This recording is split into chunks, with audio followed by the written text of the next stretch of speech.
So you had a series, the protests building up within that short space of time. Obviously, historically there was the 2009 coup. There was Rajoelina, who was actually a DJ, well-connected DJ, and I think a lot of people like to point that out. He was a youthful DJ. A young man. Yeah. He was young, very young, actually. Yeah, and quite a young. I think he was 30-something when he became president in 2009. Yeah.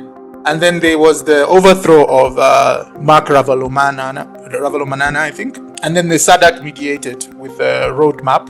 And then there was a transition when he was a transitional president from 2009 to 2013 to 14. And there was an election. So that election had Harry Rajaramampianina, I think. Our former president. Yes, and he was there for 5 years. In 2018, Rajoelina won. Came back as an actual elected president, and in 2023, as you said, Rajoelina became was re-elected, although the conditions of the election were very, very, very problematic.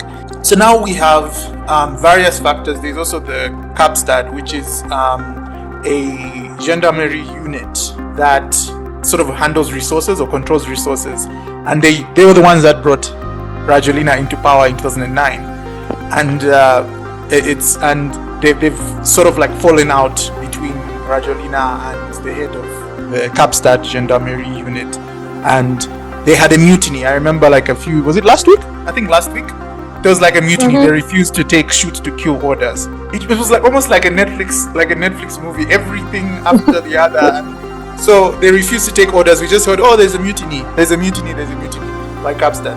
And then the next thing here is reports that Rajoelina has fled using a French military plane to where, first it was, I heard the reunion, but then most people, including yourself, you also said that it's Dubai, the UAE.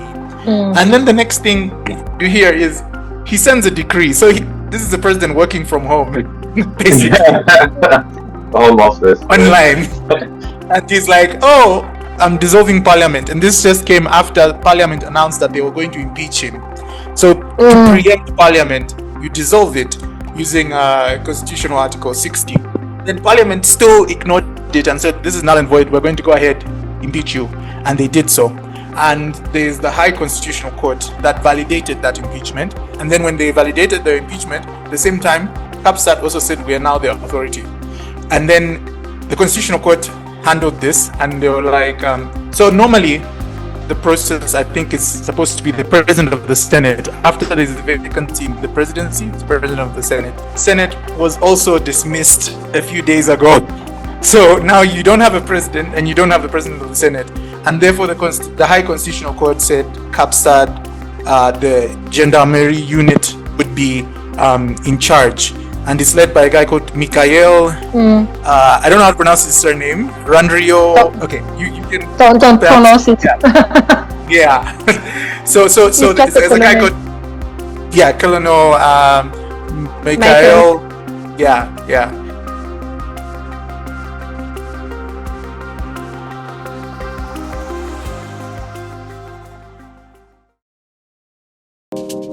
I am an African. What has life been like for the ordinary citizen in Madagascar? And what really led up to these protests? Well, based on the history of Madagascar, because as I mentioned that we had the coup in 2009, so basically we always had this civic restriction in Madagascar. I mean, because even the coup in 2009 was due to one of the restriction of back then the mayor of Tana, which is the capital city of Madagascar, in the national radio. So he called people to go on street to protest on that. That was the beginning. Then he led to the coup. But then I don't want to stay in the 2009 part. But then after the transition, because we had the election in 2013, so after the election, sadly, things haven't changed. I guess because we were back in the constitutional and the people in the government tried to hold their power. So people, I think, haven't changed that much, even though we've seen Some amelioration, I guess, in youth participation, because young people started to talk more about politics, and that's one of the main mission of my organization. Like, we want to see more young people to get back the power to the people. But then, right, I will jump to the last election, which is the one into November 2023. Sadly, we just 6 months before the election, we knew that our president, who was already a president but he was a candidate for the election, hold the national citizenship, hold the double citizenship. Like, we didn't know because he tried to hide it, and we suddenly knew that he has a French citizenship, in addition to the national Malagasy citizenship.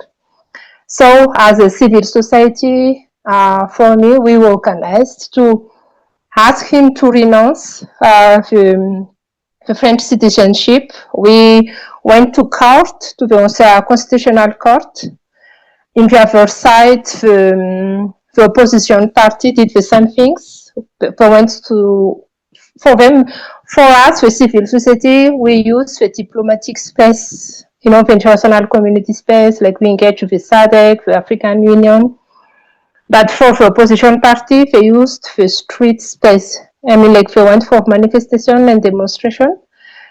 But there were like pre-electoral violence because they were not allowed to hold like peaceful movement. And for us, the result was very depressive. I really describe that very depressive because sadly, the Constitutional Court agreed that the president can still run for the election, even with the French citizenship. But the Constitution cites very clearly that if you have chosen to get another citizenship, you cannot run for the president. So the response of the international community on that source, like, since it has been legalized by the Constitutional Court, we can't do nothing. So the election still happened. He still got, he still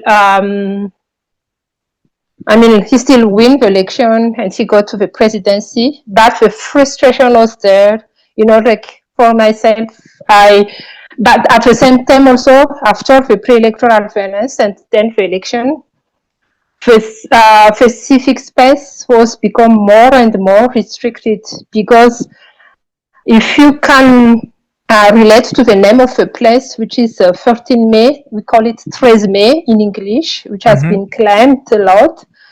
It has been protected. I mean, like, a lot of military has been deployed in the place since the election, but it cannot be used anymore. Sorry? So is this like a square? The 13 May, 13 May, is it like a square or like a... It's actually the Independence Avenue. So it's like an historical place for symbolic. us. Yeah, it's like a symbolic place, and most of the revolution that happened in Madagascar since 1972 happened in that place. So it's a very symbolic place in Madagascar. But then, since November 2023, not only to have like a peaceful manifestation is allowed in Madagascar, but that place we always seen like militaries, like, like 1-2 cars. And to talk about the civic space restriction, last March, during the Women's Day, one of the trade union has been denied an authorization to do like a peaceful manifestation. Just they said because they wanted to have manifestation to claim for the right of women in the workplace to have decent work, but it has been denied, and everything has been denied. So I think that's one of the historical, that's one of the narrative of the protest, because then at the same time we have a lot of issues, social issues, like as you mentioned, the shortage, the power shortage, the water. Yeah. For me, I am speaking from my personal experience. Like in my house, like I didn't have water for like 6 months. I have to buy water somewhere else. I cannot imagine how to miss to have just a shower after work. Like I cannot use my materials in my house because there is no water, and I live in a capital city. So for me, it was very obvious to join the manifestation because at the same time, like we tried already, before the manifestation, we kept organizing within the civil society, but also as group of activists, because like it's very tricky, because sometimes like when you are a civil society organization, like like the NGOization, I want to be honest on that. So people, like if you don't get the support of, like all of the international community, but me as an organizer and as an activist, we tried to keep organizing, although the restriction of a civic space. Like, for example, I don't remember exactly, but maybe 8 months ago, we sent an open letter to the president and to the prime minister, and we President published Rajoelina. it. Yeah, we published it in all of the major newsletters in Madagascar. And because we went to the president, we went to him because he created a platform like citizen can use, that like online platform. We tried to use that, but he never responded. Then we went to his secretary to send the letter. We never got a response. Anyway, so yeah, there are a lot of frustration for that social basic needs. Yeah. And so it looks like a combination of. Yeah, go ahead. Sorry, go ahead. Yeah, no. I was just saying it sounds like a combination of civil and political space shrinking, and then at the same time, very basic service delivery things like water and electricity. Yeah, exactly. Yeah. Exactly, because during the election, the last presidential election was the one who has been contested by a lot of people because it has been boycotted by 11 candidates. We had 13 candidates, and it has been boycotted by the 11 candidates. So basically, he was the one who just ran the election. He was the only one who did the campaign. So we said, like, there is no respect of access to information, because for me, like, working as voters education, it was very tricky. What should we say to the people? Because people say, like, we need to boycott this election, but at the same time we know that even it's not allowed in Madagascar to boycott an election. You cannot have that clear information, like, don't go to vote. Yeah. So so it's because voter apathy is also a symbol in itself, because it also expresses people don't have trust in them. I always find it very interesting to see how countries. So you're saying Madagascar, it's illegal to boycott, to abstain from voting. I mean, like, you cannot say, like, please don't vote. Like, you cannot say it like clearly. You have to say it like ironically. So and also because that's why. And it was a very tricky moment, and I think people never forgot what happened in 2009, because like the coup, it was a very clear coup. Even though the president back then, he has his supporters, people really didn't forget. And especially when he was asked about French citizenship that he got in 2014. He got French citizenship in 2014, but then he ran for the election for his first term in 2018. But he was very good at hiding the information. And then when we asked about him, like, for the last election, like, why did you ask for French citizenship? And he said, like, I want to keep it for the sake of my kids, for the future of my kids. But if you're running, exactly. It's strange, because if you're running a country You assume the country is safe enough for your kids to also stay in. Yeah, exactly. And people know that his kids go to France for their education. So obviously people are very offended. Like even you are president, you don't trust your own country, you don't trust the future of your country, and don't mention all of the promises that he has done about the electricity and the water, because this is not something new. Because I remember in 2014, we already protested about that, the issue of electricity and water. And there are solutions already, because there are a lot of projects already presented to the World Bank. But he didn't do it. He preferred to go to, the short solution, like using using like buying. Even like lastly, we had like a private society selling for water, and we believe that like a corruption, like like he just there's allow like a kickback somewhere around there. Exactly. So that's the frustration that has started this movement. The civic restriction, the promises, the citizen, the French citizenship. Like right now, people are like keeping like saying like we don't like you because you are a French, and obviously Macron, the President Macron, is supporting him even 2 days ago. So that's a lot of hate. So, so very complicated. It sounds like there's a lot of things going on in there, and I'm still sort of astonished by the French citizenship. Also, considering he fled with the French military aircraft, it's unknown where he. He's not in Madagascar anymore. Yes, he's not in Madagascar. No, he left. Really? So wait, he left on Sunday. Could you maybe Lalaina, maybe you can walk me through that? How did people get to find that out? And like, is the protest this bad that he had? Oh, should we? Let's just start from September, I guess, and then I think. Yeah, maybe you can like where was like would you say was the breaking point? Like where did people finally say like no, like now we need to do something? Because I didn't like keep in mind that this podcast is Africa for Dummies, so I didn't know much about the protest. So I know it's really interesting to find that he had to run away. I can't remember the last time I heard of a president having to leave the country because of a protest. That's really crazy. While the protests began in September.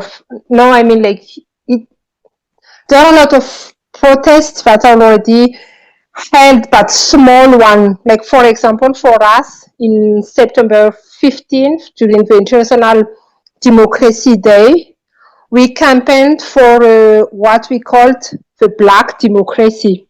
So I can share with you, for example, like because it's not allowed to have protests on street and to have like peaceful manifestation, we campaign online like please